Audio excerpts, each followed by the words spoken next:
آج اردو کی اس کلاس میں ہم پڑھیں گے لفظ سے متعلق. جی لفظ کیا ہے؟ حروف کا بامانی مجموعہ.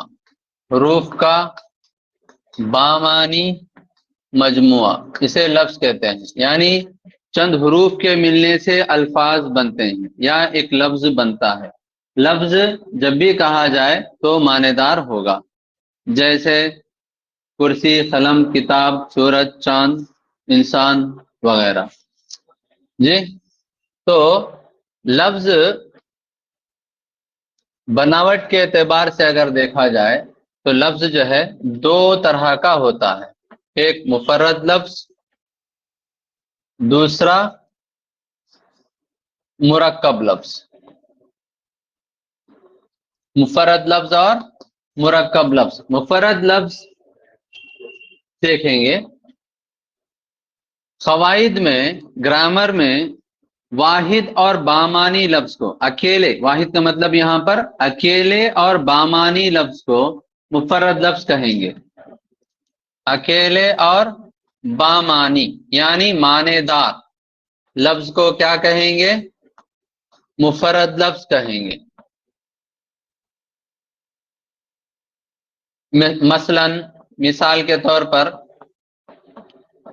چاند، سورج، زمین، آسمان، انسان، حیوان، قلم، کرسی، کتاب، لڑکا وغیرہ وغیرہ. لفظ کہتے ہی معنی اس کے سمجھ میں آ جائیں تو ایسا لفظ جو اکیلا بھی ہو اور معنی دار بھی ہو اسے قواعد کے اندر کیا کہیں گے؟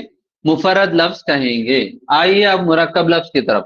جب دو الفاظ جو ہے، دو الفاظ ایک ہی مفہوم کو ادا کریں، دو الفاظ مل کر جو ہے ایک ہی مفہوم کو ادا کریں، یا دو الفاظ کا مجموعہ جب ایک ہی مفہوم کو ادا کرے گا تو اسے کہیں گے مرکب لفظ. دو الفاظ مل کر ایک ہی مفہوم ادا کریں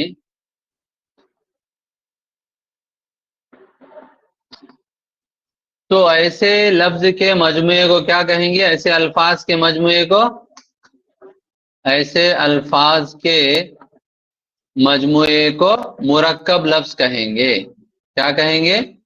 مرکب لفظ کہیں گے. مثلا جد و جہد،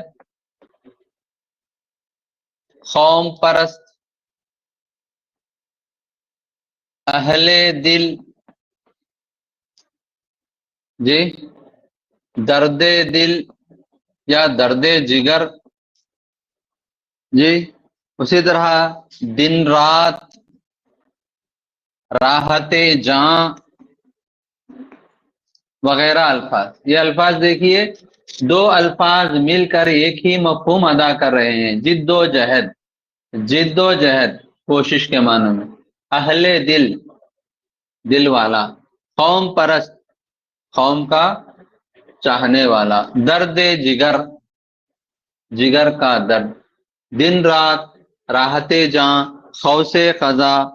جی اور ایک لفظ ہے خوف خزاں، گل بدن. یہ تمام الفاظ مرکب الفاظ ہیں، یعنی اس میں دو الفاظ ہیں اور وہ مل کر ان کا مجموعہ ایک ہی مطلب دے رہا ہے، اس لیے ان کو کیا کہیں گے؟ مرکب لفظ کہیں گے یا مرکب الفاظ کہیں گے. ٹھیک ہے، اب چلیے مرکب لفظ کی قسمیں دیکھتے ہیں. مرکب لفظ کی قسمیں. مرکب لفظ کی جو ہے بیسیکلی مرکب اضافی اور مرکب غیر اضافی. بنیادی طور پر ان کو دو طرح سے تقسیم کیا جا سکتا ہے. مرکب لفظ کو مرکب اضافی اور دوسرا جو ہے مرکب غیر اضافی. مرکب غیر اضافی دو طرح کے الفاظ، مرکب اضافی اور مرکب غیر اضافی الفاظ. ٹھیک ہے، مرکب غیر اضافی کیا ہے؟ دو یا دو سے زائد الفاظ کو ایک ہی معنی و مفہوم کے لیے جوڑنا مرکب غیر اضافی ہے. مرکب غیر اضافی کیا ہے؟ دو یا دو سے زائد الفاظ کو ایک ہی مفہوم کے لیے جوڑنا. مثال کے طور پر جد و جہد، جو اس کے پہلے ہم نے ذکر کیا. جد و جہد دو الفاز ہیں، ان دونوں کے درمیان کوئی اضافت نہیں ہے. اضافت کا مطلب کا کی کے یا زیر. کا کی کے حروف اضافت کہلائیں گے اور زیر کسرہ اضافت ہوگا، یا بعض اوقات جو ہے حمزہ اضافت بھی ہوگا. وہ بہرحال یہاں پر کوئی اضافت نہیں ہے، دو الفاظ کو ملا کر ایک ہی مفہوم میں استعمال کیا جا رہا ہے، اس لیے یہ مرکب غیر اضافی ہوں گے. اسی طرح ترقی پسند. ترقی پسند ایک لفظ ہے، یہ بھی جو ہے مرکب غیر اضافی. انسان دوست. انسان دوست. قوم پرست. قوم پرست. ایسے بہت سارے الفاظ مل جائیں گے آپ کو. یہ سارے کے سارے کیا ہیں؟ اس میں آتے ہیں. یہ سارے کے سارے مرکب غیر اضافی کی مثالیں ہیں. ٹھیک ہے، اب دیکھتے ہیں مرکب اضافی کیا ہے. مرکب اضافی جب دو الفاظ کے درمیان کا کی کے یا زیر کا استعمال کرتے ہوئے ان کو جوڑا جائے تو وہ مرکب اضافی ہوں گے. کس کے استعمال سے جوڑنا ہے دو الفاظ کو؟ کا کی کے. یا کا کی کے استعمال نہیں کر رہے ہیں تو اس کی جگہ پر اس کے بجائے کیا استعمال کریں گے؟ زیر، جسے ہم کسرہ کہیں گے. یہ دو استعمال کر کے لکھیں گے. مثال کے طور پر دیکھیے یوم آزادی. آج یوم اطفال ہے، یوم اطفال لکھ لیں گے. یوم اطفال کیا مطلب ہوا؟ یہاں پر یوم ایک لفظ ہوا، یوم، اور اطفال ایک لفظ ہے. ان دونوں کے درمیان کس کے ذریعے سے جوڑا گیا؟ ان کو زیر کے ذریعے سے جوڑا گیا. زیر کو ہم کہیں گے کسرہ. تو کسرے کے مدد سے یہاں پر جوڑا گیا ہے. اس طرح سے جوڑنا کیا کہلائے گا؟ کسرہ اضافت کہلائے گا. کیا کہلائے گا؟ کسرہ اضافت. یوم اطفال مطلب کیا ہوگا اس کا؟ اطفال کا یوم. یوم کے معنی دن ہے، اطفال کے معنی بچے، یعنی بچوں کا دن. مفہوم اس طرح سے ہوگا. طفل کی جمع اطفال. طفل کی جمع کیا ہے؟ اطفال. یوم کہتے ہیں دن کو، جیسے یوم آزادی، آزادی کا دن. یوم اطفال بچوں کا دن. یوم جمہوریہ. جی دنیا کی جمع بول. سر. دنیا کی جمع ایک ہی ہے، دنیا. ٹھیک ہے، تو یوم اطفال ٹھیک کسرہ، تو کسرہ اضافت کہیں گے اسے. اور چند مثالیں دیکھیے. فن تعمیر. فن تعمیر کیا استعمال ہوا؟ کسرہ اضافت، مرکب اضافی ہوگا. اسی طرح قابل ذکر. قابل ذکر، ذکر کے قابل مطلب ہوگا. اسی طرح دعائے مغفرت. یہاں پر دیکھیے دعائے مغفرت کیا لکھیں گے؟ دال عین الف حمزہ. یہ دیکھیے جب کوئی لفظ الف پر ختم ہو اسے اضافت میں لانا ہے تو زیر استعمال نہیں کریں گے، بلکہ زیر کے بجائے کیا استعمال کریں گے؟ حمزہ استعمال کریں گے. دعائے مغفرت جیسے اولیاء طلبہ ہے. کیا ہے؟ اولیاء طلبہ یعنی طلبہ کے سرپرست. اولیاء لفظ جو ہے الف پر ختم ہو رہا ہے، ایسی صورت میں حمزہ اضافت میں لائیں گے. یہ بھی مرکب اضافی کی صورت ہے. اسی طرح دل کا دیا. کیا ہے؟ دل کا دیا، یہاں پر کا استعمال کیا گیا. اسی طرح عادل کی عدالت. عادل کی عدالت. دھرتی کی پیاس. دھرتی کی پیاس. اسی طرح پاسے وفا, پاسے وفا. اور ایک لفظ ہے دیکھیے جذبہ ایمان, جذبہ ایمان. یہاں پر جذبہ کس پر ختم ہو رہا ہے؟ یہ لفظ ہے پر ختم ہو رہا ہے, اس لیے اضافت میں زیر نہیں بلکہ زیر کے بجائے کیا لائیں گے؟ حمزہ. جب کبھی کوئی لفظ ہے پر ختم ہو تو وہ اضافت میں اگر لانا چاہتے ہیں تو اسے کیا کس طرح سے لائیں گے؟ حمزہ اضافت کے ذریعے سے لائیں گے. جذبہ ایمان مطلب کیا ہوگا؟ ایمان کا جذبہ, ایسے لیں گے. ہاں اب دیکھیے اس میں پہچاننا آپ کو یہ ہے مضاف کیا ہے, مضاف الیہ کیا ہے. یعنی جس لفظ کے نیچے اضافت ہو اسے کہیں گے مضافت. اب یہاں پر کسرہ اضافت میں ہے تو یوم کیا ہوگا؟ مضاف ہوگا. اور اطفال کیا ہوگا؟ مضاف الیہ. اور یوم کیا ہوگا؟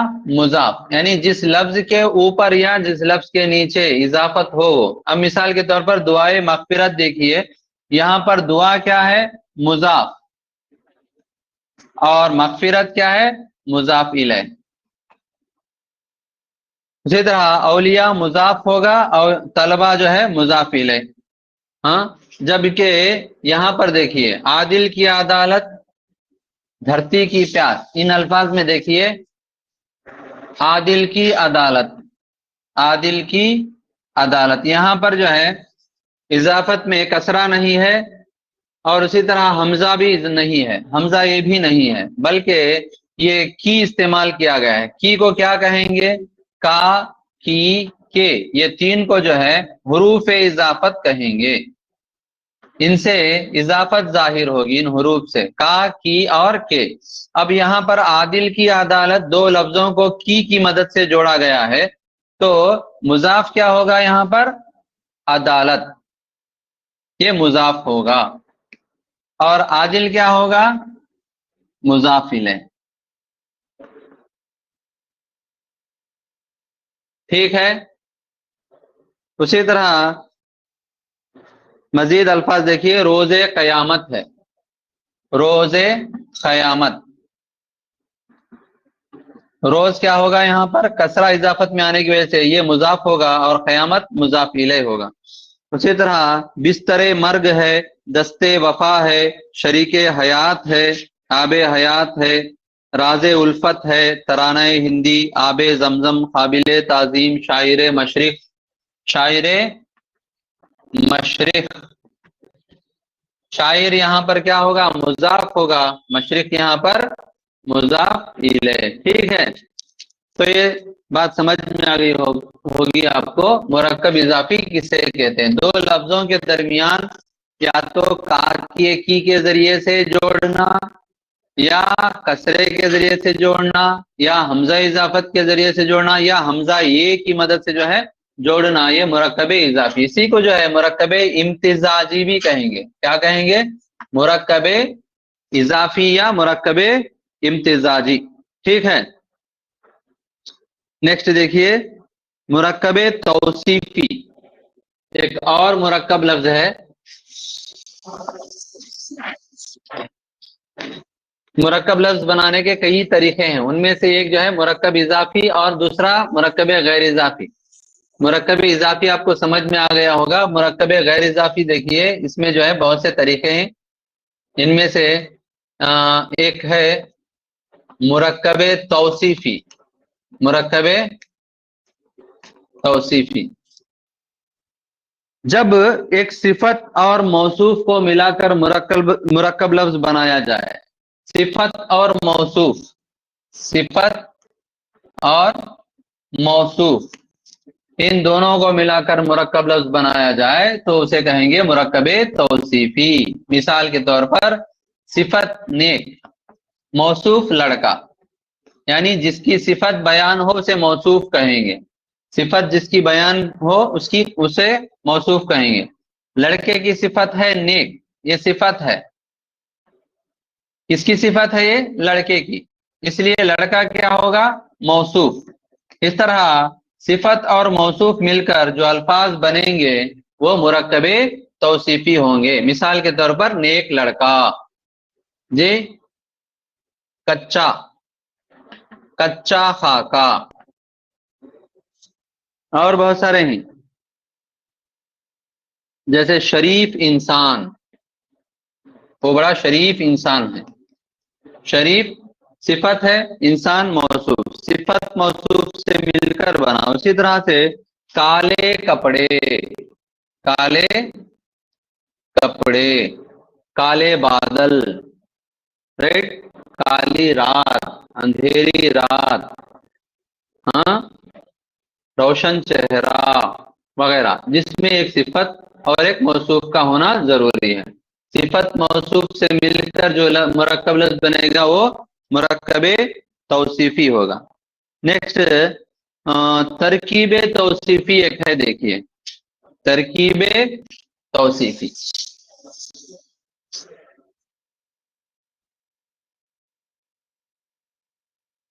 ترکیب توصیفی دیکھیے، یہ دیکھنے میں مرکب اضافی جیسے معلوم ہوں گے، لیکن وہاں پر کاکی کے معنی پیدا نہیں ہوں گے. مثال کے طور پر ایک مثال دیکھیے، گلے سرخ. اسی طرح سے قصہ پارینا، قصہ پارینا، کوہ بلند، برادر خرد، جی در یتیم.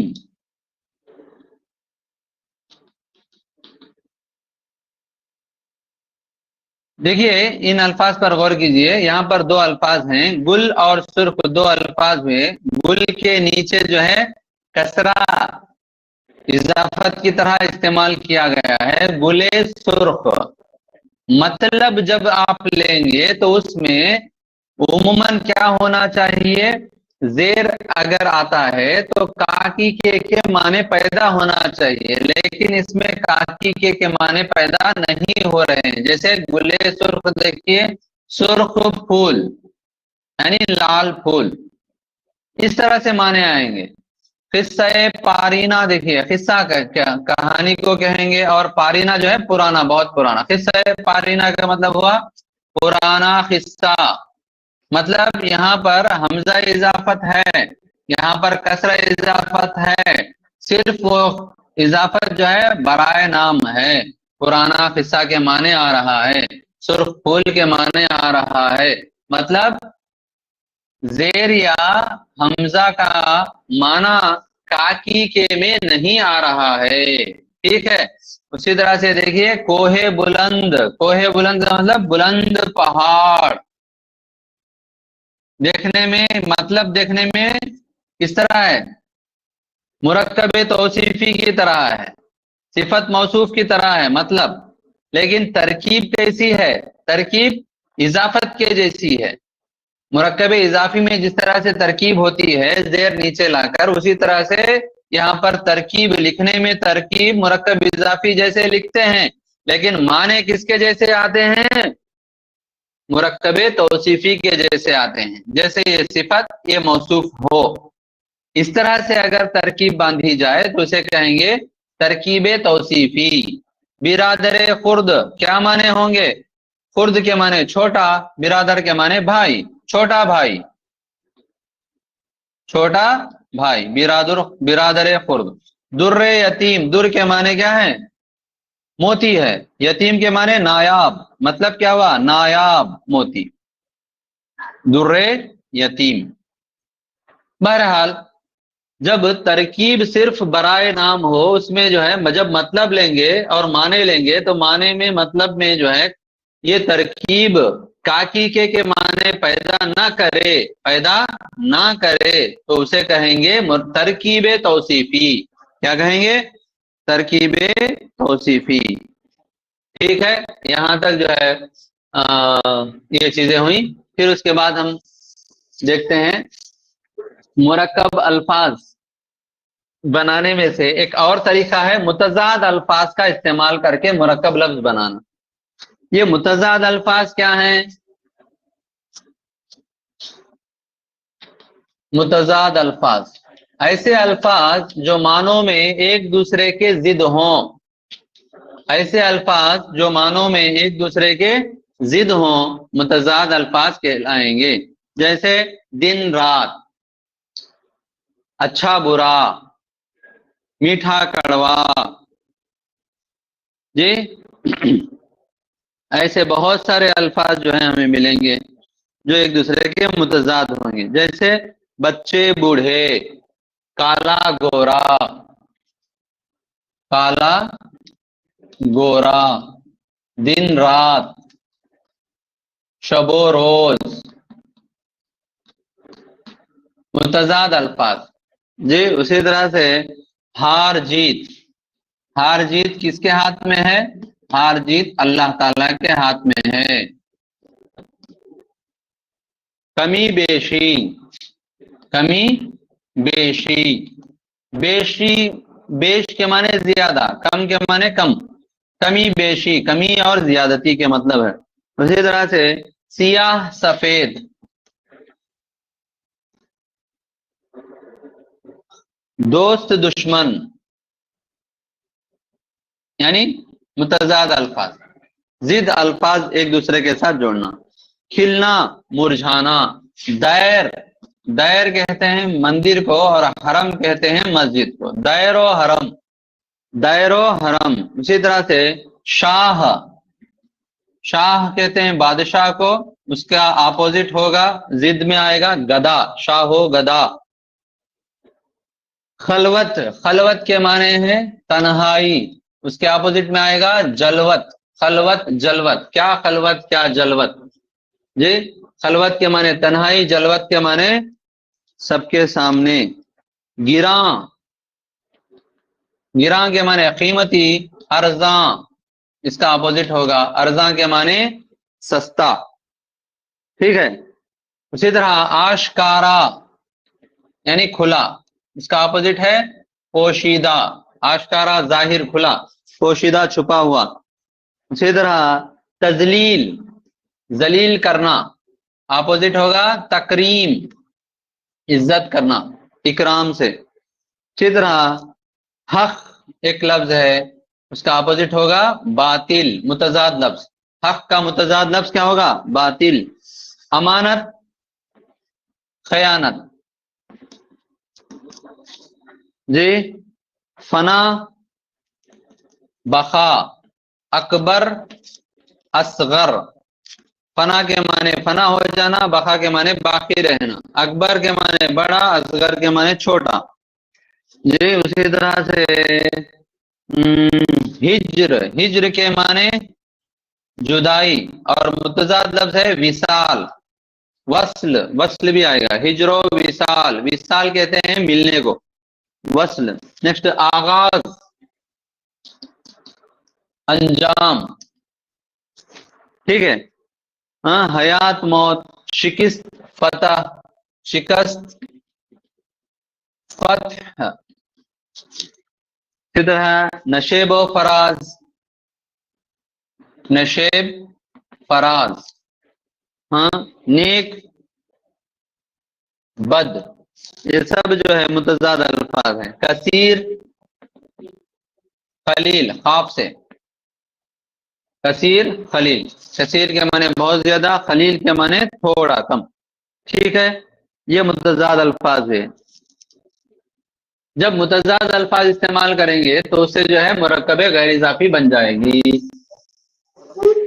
نیکسٹ مترادف الفاظ. یہ سب جو ہے الفاظ کا بیان ہے. مترادف الفاظ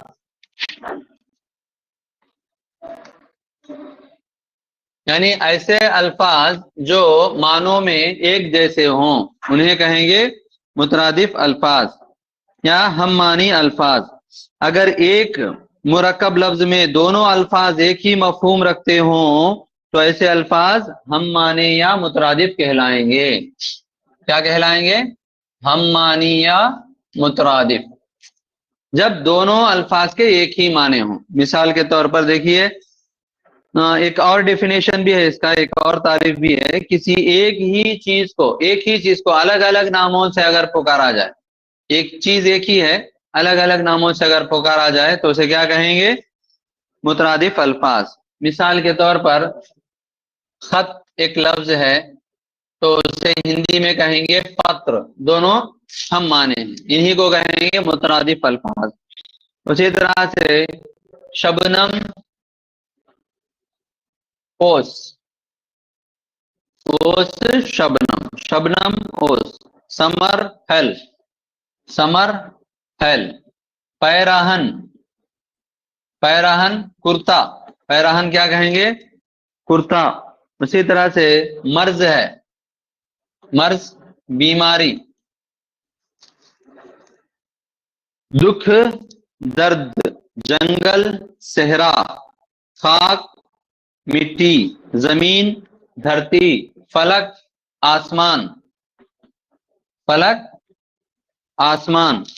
اسی طرح سے عینک چشمہ، عینک چشمہ، دونوں ایک ہی معنی ہیں۔ عقل مند دانا، ضیا، ضیا کہتے ہیں روشنی کو، ضیا۔ تابانی، تابانی کا مطلب بھی روشنی ہے۔ اسی طرح ملاح، ملاح کہتے ہیں کشتی کے کیپٹن کو، کشتی چلانے والے کو ملاح۔ اسی کو جو ہے ناخدا بھی کہتے ہیں، ناخدا، ٹھیک ہے۔ رخسار گال کو کہتے ہیں۔ اسی طرح نجم، نجم کے معنی تارا ہے، تارا۔ اختر بھی کہیں گے، نجم اختر۔ بت، صنم، صنم کے معنی بت کو کہیں گے، بت کو۔ اسی طرح کاشانہ، کاشانہ کا مطلب ہے قیام گاہ، رہنے کی جگہ۔ یہ سب جو ہے مترادف الفاظ ہیں۔ اسی طرح گور، خبر کو کہیں گے، گور کسے کہیں گے؟ خبر۔ اسی طرح ارض زمین، سفینہ کشتی، دشت جنگل، طائر پرندہ، بہشت جنت، آپ کی میٹیریل میں آپ فالو ہو سکتے ہیں۔ قلب دل، چکر گردش، زلزلہ بھونچال، فرشتہ ملک، فرشتہ ملک۔ اب یہ ملک آ گیا تو اس کے دیکھیے زبر زیر اعراب کے بدلنے سے معنی بدلتے رہتے ہیں۔ ملک، دو زبر، میم کے اوپر زبر اور لام کے اوپر زبر، زبر زبر اور ساکن۔ ملک ہوا تو فرشتہ، ملک ہوا تو فرشتہ۔ اب یہ دیکھیے ملک، ملک ہوا تو مالک۔ اسی طرح سے میم کے نیچے زیر لگا کر لام کو ساکن کر دیا جائے تو ہوگا ملک، ملک کہتے ہیں جائیداد، ملکیت۔ اسی طرح سے میم پر پیش لگا دیجئے ضمہ، کیا ہوگا؟ ملک، ملک کہیں گے وطن کو۔ تو ایک ہی لفظ کے جو ہے اعراب کے بدلنے سے معنی بدلتے رہتے ہیں۔ تو یہاں پر یہ ہم معنی نہیں ہیں، یہ الگ ہے، یہ مترادف الفاظ نہیں ہیں، ٹھیک ہے، یہ مترادف الفاظ نہیں ہیں، جبکہ یہ سارے کے سارے کیا ہیں؟ مترادف الفاظ ہیں، ٹھیک ہے۔ اس کے بعد دیکھیے قریب المعنی الفاظ، قریب المعنی الفاظ۔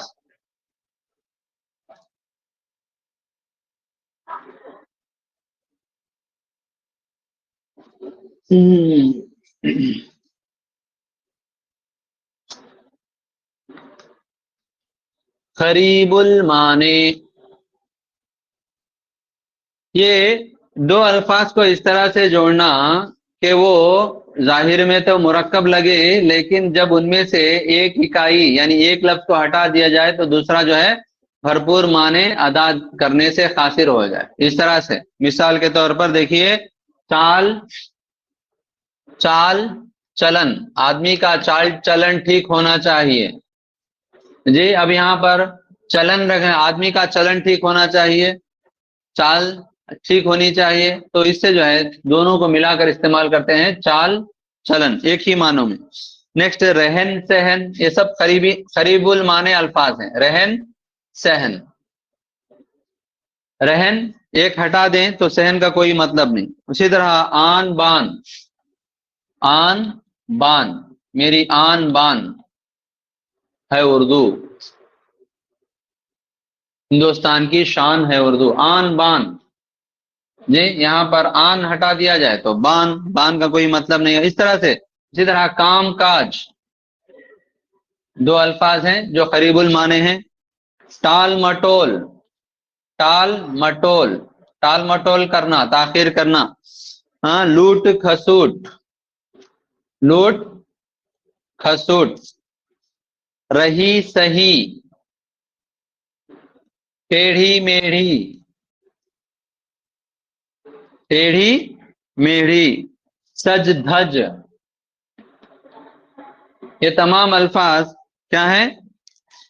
یہ تمام الفاظ قریب المعنی ہیں، ٹھیک ہے، رائٹ۔ نیکسٹ، ہم آہنگ الفاظ یا ہم آواز الفاظ۔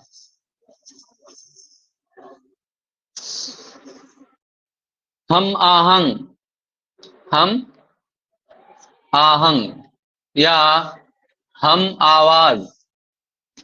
آہنگ کہتے ہیں آواز کو، ہم آواز یا ہم آہنگ، ایک جیسی آواز ظاہر کرنا، ایک جیسی آواز جو الفاظ دیتے ہیں وہ سب کیا ہیں؟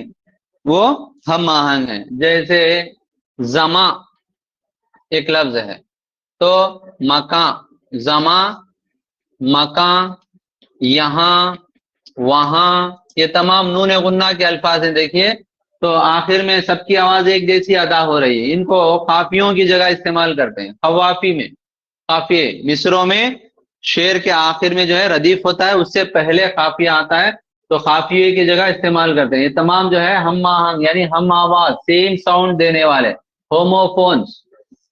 زماں، مکان، یہاں، وہاں۔ اسی طرح سے دیکھیے بات، رات، سات، آفات، بلیات، برسات، یہ ہم آواز الفاظ ہیں۔ اسی طرح دھول، پھول، ترشول، اصول، رول وغیرہ وغیرہ۔ تو یہ جو ہے ایک سیٹ ہے ہم آواز الفاظ کا، یہ ہم آہنگ الفاظ کا، یہ بھی ہم آہنگ الفاظ ہیں، ٹھیک ہے۔ اس کے بعد دیکھیں گے ذو معنی الفاظ۔ ذو معنی الفاظ یعنی ڈبل میننگ الفاظ، جن کے دو معنی ہوں ان کو کہیں گے ذو معنی۔ ذو معنی الفاظ، ڈبل میننگ یعنی ایک ہی لفظ ہوگا اور معنی دو الگ الگ ہوں گے۔ موقع کے لحاظ سے جیسے چاہ، ایک لفظ ہے چاہ، اس کے دو معنی ہیں، ایک ہے چشمہ، ایک ہے چاہنا، دو معنی ہیں، دونوں الگ الگ ہیں۔ جملے کے اعتبار سے وہاں پر چاہ لفظ کے معنی لیے جائیں گے۔ مثال کے طور پر چاہے زمزم، چاہے زمزم کی چاہ نے مجھے مکہ کھینچ لائی، چاہے زمزم کی چاہ نے مجھے مکے تک کھینچ لائی۔ کیا مطلب ہوا؟ یہاں پر چاہے زمزم، اس کا مطلب ہوا چشمہ زمزم۔ یہاں پر چاہ کے معنی چشمہ، چشمہ زمزم یعنی زمزم کا چشمہ۔ اور دوسری چاہ یہاں پر ہے چاہنے، چاہت نے، دو الگ الگ معنی ہیں۔ تو یہ لفظ ایک ہی ہے، اعراب بھی اس کے ایک ہی ہیں، ہاں، لیکن معنی جو ہے مختلف ہیں۔ تو ایسے الفاظ کو کیا کہیں گے؟ ذو معنی۔ بعض اوقات جو ہے دیگر الفاظ دیکھیے ماہ، ایک اور لفظ ہے ماہ۔ ماہ کے بھی دو معنی ہیں، ایک ہے مہینہ اور ایک ہے چاند، ٹھیک ہے۔ مثال دیکھیے چاک، لفظ چاک، چاک کے معنی ہے ایک ہے پھٹنا، چاک کے گریباں، گریباں کا پھٹنا، رائٹ۔ چاند کا چاک ہونا یعنی پھٹنا، اور ایک ہے پہیا۔ چاہ کا دوسرا معنی کیا ہے؟ پہیا، ٹائر، بچے جو گھماتے پھرتے ہیں یا موٹر سائیکلوں وغیرہ میں لگاتے ہیں۔